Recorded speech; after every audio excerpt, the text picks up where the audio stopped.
Hello and welcome. Today I'm going to be doing commentary on my fourth high performance imports video, HPI V4, and this is part one, which was another HKS drag meet at Central Circuit, which is in the Hyogo Prefecture, probably about 2 hours west of Osaka. By the time I did this video, I'd been to Central Circuit 4 or 5 times, so I knew exactly where to put my cameras.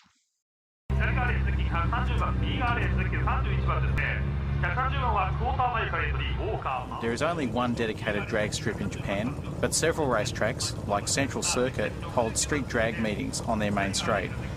The turnout is always impressive at these events.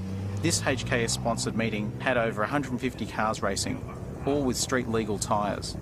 The rotary class alone had more than 50 entrants, so there's a long wait between runs. So this is in 2003, so it's only a year after I did HPI V2 videos. So you will see quite a few of the same cars. Obviously, they're still competing.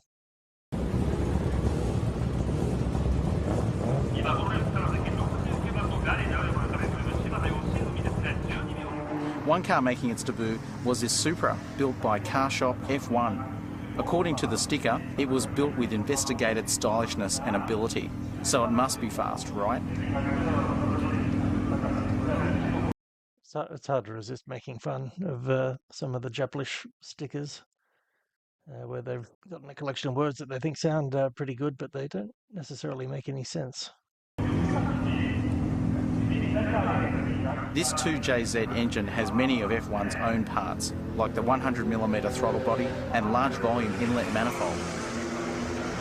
Most other parts are by HKS, like the adjustable cam gears and twin GT3240 turbos.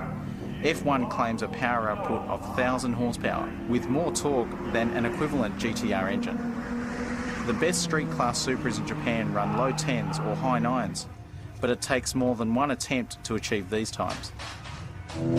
It's one thing having 1,000 horsepower, but getting it to the ground with Nitto drag radials, that's a different thing.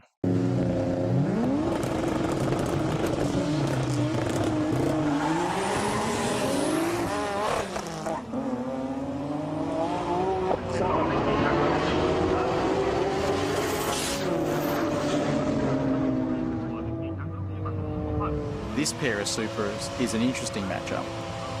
The car in the right lane is a newer JZA80 with a 3-litre 2JZ engine.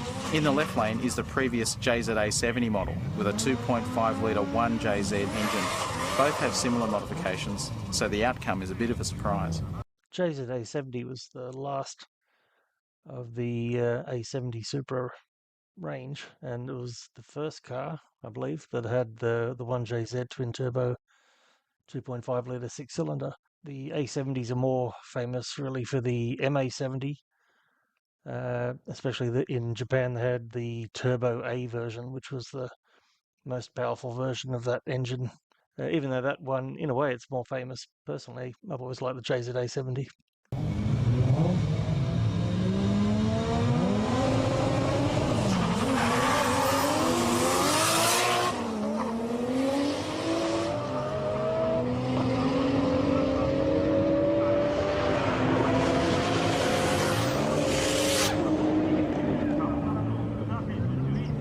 This Supra shows what can be done with relatively few modifications. It has a HKS T51R turbo, but the engine internals are completely standard.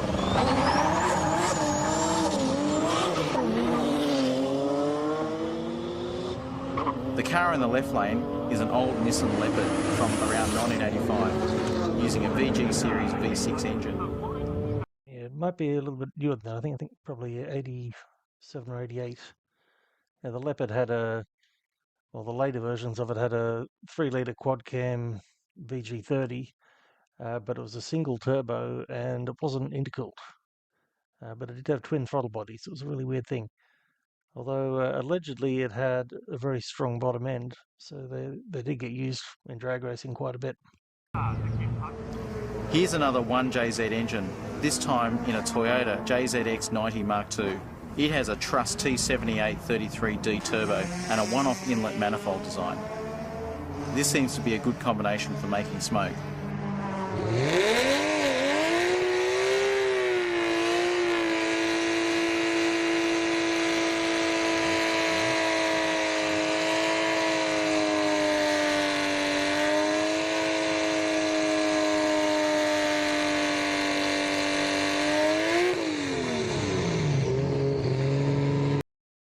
It would have to get a little bit annoying for the starter. Yeah, so there you've got a JZX90 Mark II, I think it was. So you had the Cresta, the Chaser, and the Mark II were all available with a 1JZ twin turbo. And there was a JZA70 we saw before, and it also came out in the early JZZ30 Sora. Later versions, so JZX100, Chaser Mark II, and Cresta had the VVTi single turbo version of the motor, which was better in some ways, but not necessarily always. And it also appeared in a very late version of the JZZ30 and some really obscure cars like the occasional Crown. There was a Crown Athlete was the one that came with that motor. And they also came out in one of the Crown wagons, so they were quite a well-used motor. Despite which, I don't think they were ever exported. Overseas, the only JZ engine that anyone saw was the 2JZ. Anyway.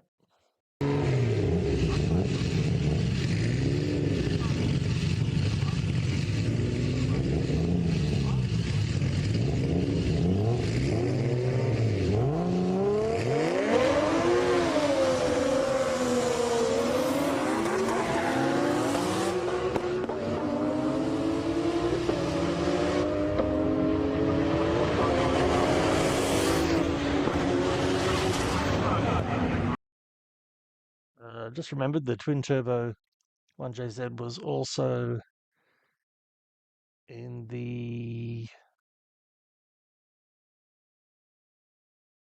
JZX81, which was the previous shape, similar to a Cressida in Australia. But again, Australia only got a 7M non-turbo engine, whereas Japan had a 1JZ. Not bad for a family car. The Z32 shaped Fairlady presents many problems for tuners due to the limited space underneath the bonnet, but there are some very quick examples around. Interestingly, this car uses twin fuel supply systems and additional injectors in each inlet pipe instead of changing the original injectors.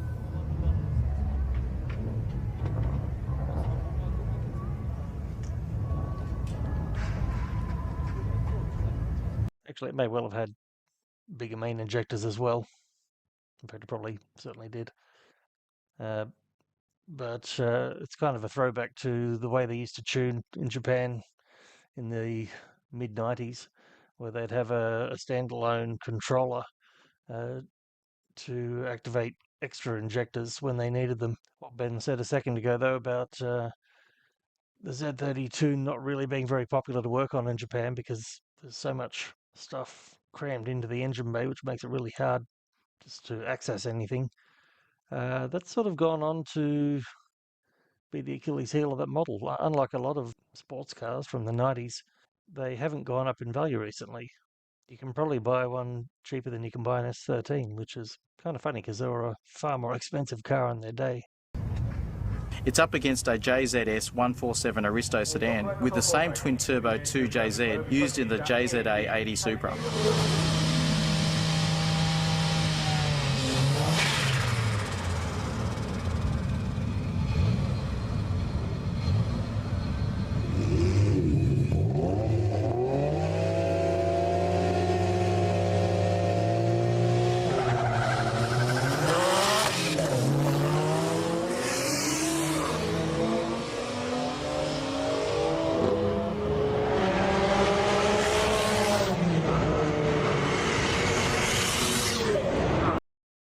Might have noticed by the sound that that Aristo was actually an automatic.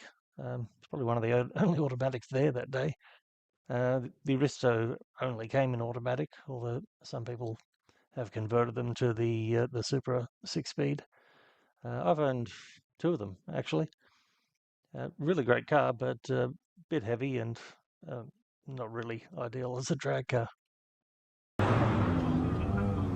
It is common practice for Japanese drag racers to change the spark plugs on every pass. This is particularly important because of the rich air-fuel ratios they run.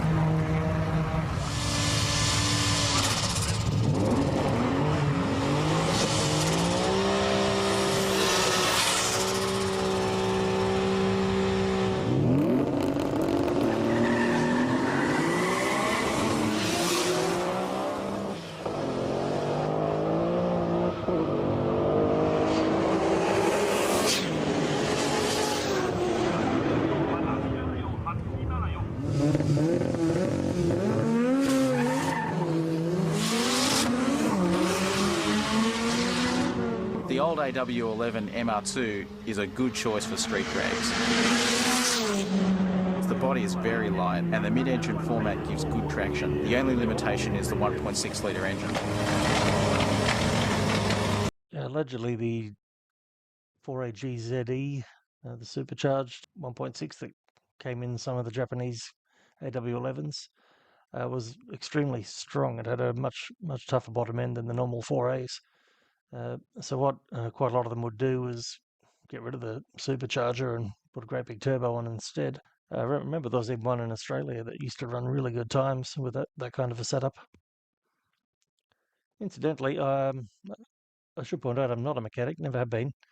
Everything I know about tuning comes from talking to hundreds of mechanics about the cars that they've built and tuned, and also when they were working on my cars, of course. That and going to all of these events over the years. So I won't be surprised if people tell me I'm getting a few things wrong, but this is just all the info I've learned from, well, modifying cars since I was about 17, so quite a while.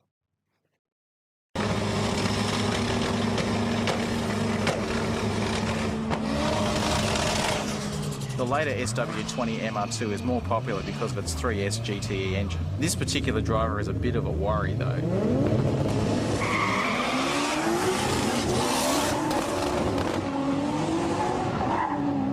The 280Z is a bit sketchy too, but it runs an impressive time. The secret is a full house GTR engine under the bonnet.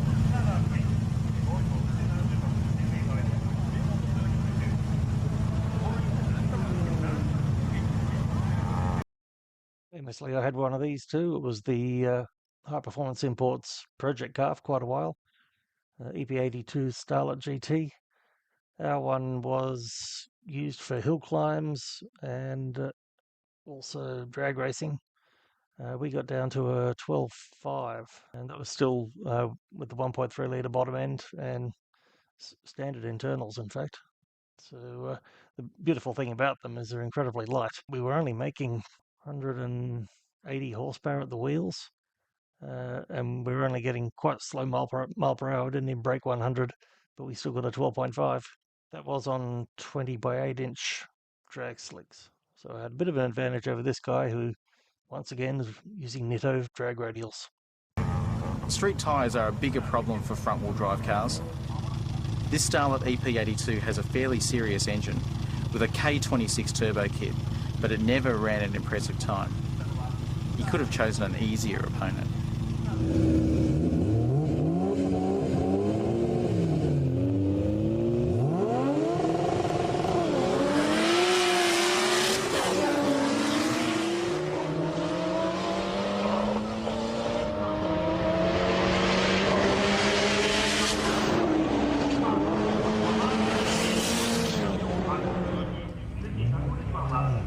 This was the most impressive S13 Silvia at the event. It not only ran a great time, but it did it with an older CA18 DET engine.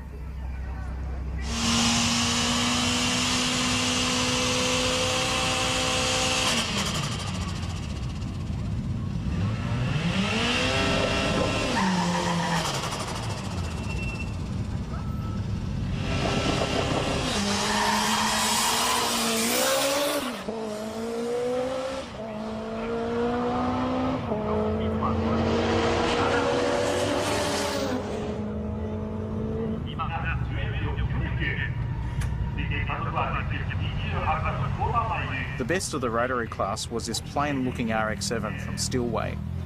Equipped with an HKS T51R SPL turbo, it makes close to 800 horsepower.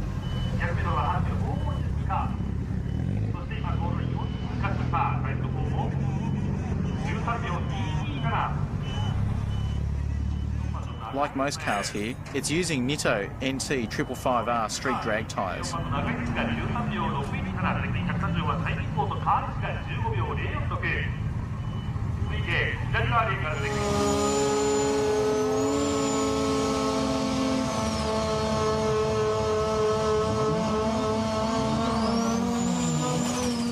It's up against another Stillway RX-7, which should be familiar to HPI fans by now. There are actually two of those yellow RX-7s, so it's easy to get them mixed up.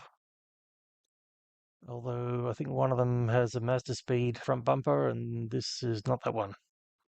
Anyway, I was just going to say regarding Nitto NT 555s, I don't think they were ever officially sold in Australia, but quite a lot of people imported them from America specifically for drag racing, especially guys who were running GTRs because they didn't want to run normal slicks front and rear.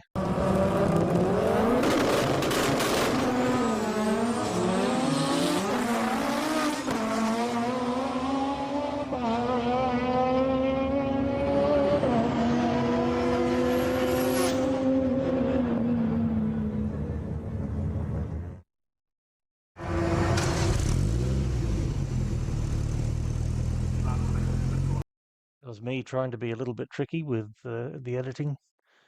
You got to remember this was really the early days of non-linear editing.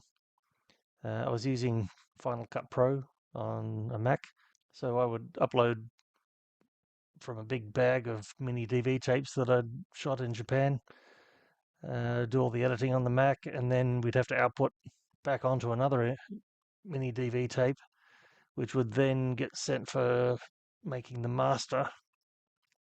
So we could do the VHS tape, because believe it or not, even HPI V4 originally came out as a VHS and didn't get released on DVD until 2004. Time for the GTRs. You may have heard the expression that owning a Ferrari doesn't make you a Ferrari driver. Well, it seems the same can be said for this GTR owner.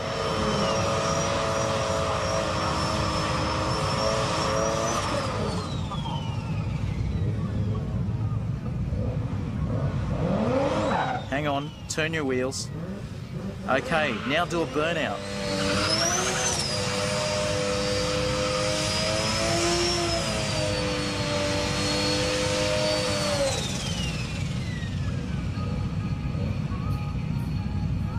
Yeah, now you go that way.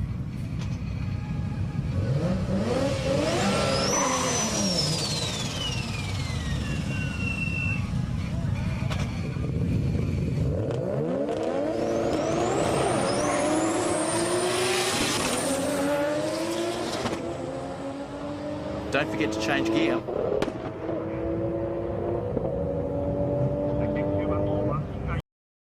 A little bit mean to that guy.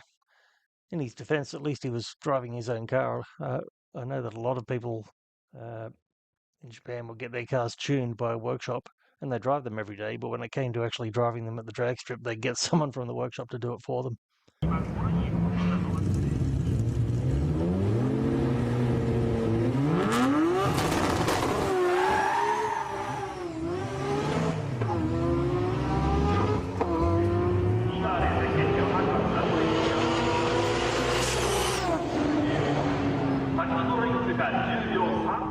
Twin HKS 3240 turbos have become the most popular setup for drag GTRs.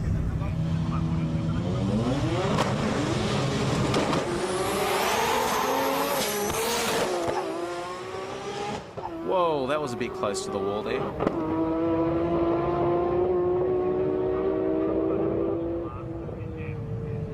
Check it out from this angle.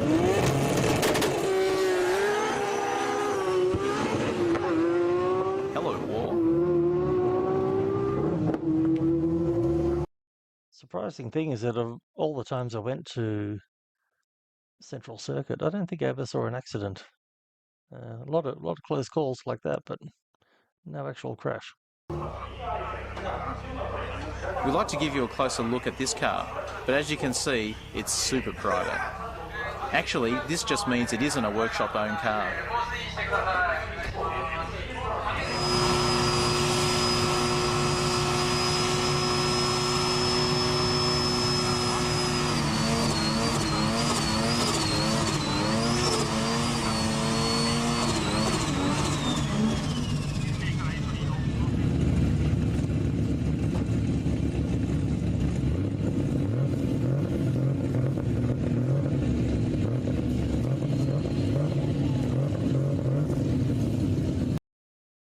So you may have noticed I've got the rear camera here that's just behind the fence at the back, so the lens is just poking through, and I've got the other handheld camera that I'm using on either side of the track, and another one this time close to the finishing line.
The quickest of the 9-second GTRs was this white R32, yet another car with twin HKS 3240 turbos.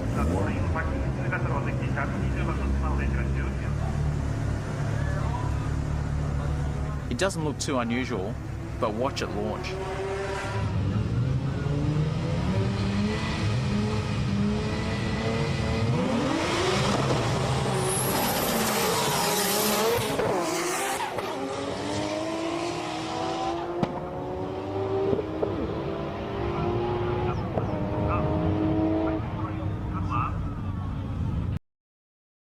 Running a high 9 in a GTR probably seems like nothing now, but you've got to remember that this was 21 years ago, so there's been an awful lot of time to improve technology and tuning since then. And also remembering that these cars were, for the most part, street registered, so they're still kind of impressive.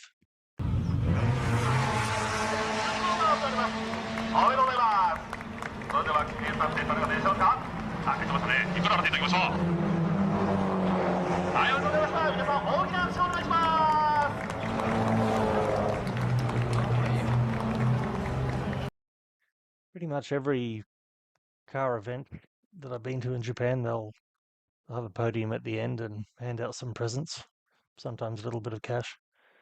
Anyway, that's it for the street drags at Central Circuit. I'll be back soon with the second part of HPI V4. Cheers.